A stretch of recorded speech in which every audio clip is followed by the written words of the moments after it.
Hello everybody. A disclaimer first. I'm not responsible for anything you're about to hear. The dude was curious to know why I was hanging around his personal space, the parish house, an awful lot more than usual, and not running around Livingston like a headless chicken. So I explained something of what's been going on. Being a highly intelligent, though somewhat recalcitrant being, he said he'd like me to write down for you some hints for coping and surviving. Now, just in case you're wondering who the dude is, he's my large but not overweight ginger cat who has, it seems, quite a lot to say about many things.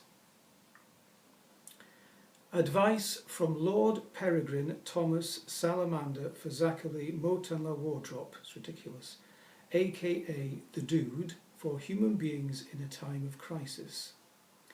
Number 1. Human beings, get over yourselves. Understand that you are one part of a vast living and breathing organism called planet Earth, beautifully set in motion by the Creator, praise be. You are no more important than the tiniest one-celled organism or the biggest blue whale. You are only part of a much bigger whole. Don't be so arrogant. Remember too, and I believe that person you call Pope Francis has been trying to get this into your apparently very thick skulls over recent years, that planet Earth is a gift to you from the Creator, praise be, to look after and not destroy nor manipulate for your own selfish ends. It will bite you back eventually if you don't care for it. That's a bit harsh. Number 2, give yourselves time to sleep. Being a bit of an expert in this area, I can tell you there will be immense benefits from giving yourselves much more time to rest and to sleep. You'll have much more energy, you'll feel healthier, you'll definitely feel happier and more content inside your anxious little minds. Little minds. Number 3. Let yourselves have mad moggy moments, as Simon calls them. Play. Be spontaneous. Run around the house, as you can't really go anywhere else for now. Be daft. Always works for me. If things get knocked over or furniture gets scratched, all things can be replaced. But it won't cost you anything, will it? Number 4. Listen to the birds. Now, you understand I listen out for birds for a particular reason, shall we say. But I can promise you, if you listen to that wonderful music they make, unless it's a seagull or a magpie or a blue tit, says Simon, but that's his issues, of which he has very many, you'll feel yourself calming down. Number 5, then go and have another sleep. Number 6, Simon believes I only hang around because he gives me food, as he jolly well should, as he has the immense pleasure of my company and undivided loyalty after all. He's forgotten how, particularly on an evening, I like nothing more than to sit next to him and pretend I'm asleep, and then purr loudly. I do that because I know it reduces his currently raised blood pressure. In the absence of someone like moi, meow moi, I know we're not everyone's dish of cream. Pray the rosary, or something like that. I'm told it works very well for a lot of human beings. Number 7, don't feel guilty about an extra 40 winks whenever you feel like it. Number 8, take big breaths and breathe in the wonderful aromas in the air all around, especially if you can get outside.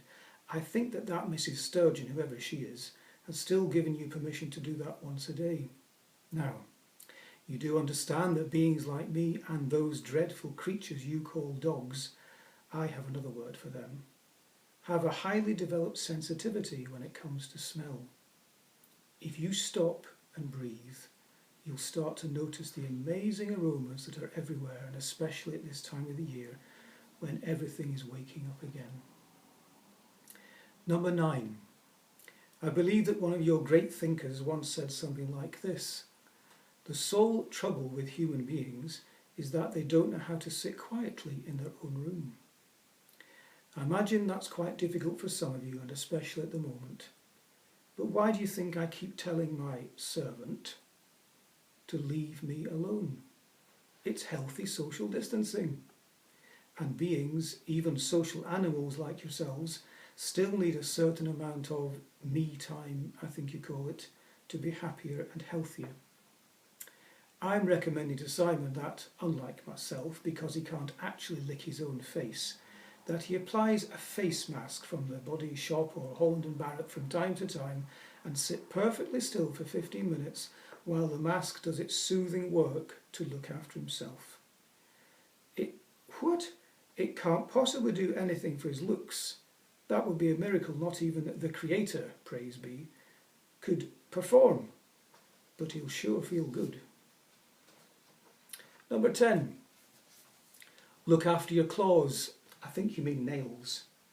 When this is all over, and it will be, one of the first places Simon will be visiting at my encouragement is a nail bar. I've noticed something about him. Because he's spending an awful lot more time talking to himself, I think you mean praying, in the man shed, I think you mean the hermitage, and not rushing around everywhere as if the entire world depended on him. I'll give you that one. I think it's called a Messiah complex. He stopped biting his nails and chewing his fingers. Actually, it's true. They're not as long as my own beautifully manicured talons, of course.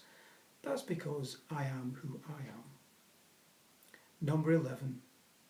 Be very, very grateful for all you have, for every moment you have breath and life, and especially for those around you, or those at the end of a phone, who really love you even if they don't say or show it as much as they should. I try and communicate this to Simon all the time myself. I simply don't know why he gets so infuriated when I'm winding round his ankles as he's trying to get down the stairs. You should hear his advice to me then. Last of all, I think you'll find the following words in a very old book called Ecclesiastes. Incidentally, my fourth cousin, twice removed on my mother's side, was called Ecclesiastes, but that's another story. Anyway, whoever wrote it wrote this: Honour the Creator, praise be, whilst you can. Life, lovely while it lasts, is soon over. Life, as we know it, infinitely precious and ravishingly beautiful, ends. The body is put back into the dust it came from, and who you really are, deep inside yourself, returns to the one who gave your body's breath and life. Respect God. Do what God says, which is love with everything you've got. Third, I thought that was the last thing. Number 13. What's number 13? Where are you now? You need to go and have a sleep because you're exhausted listening to my boring voice. Charming. See what I put up with. Peace to you all.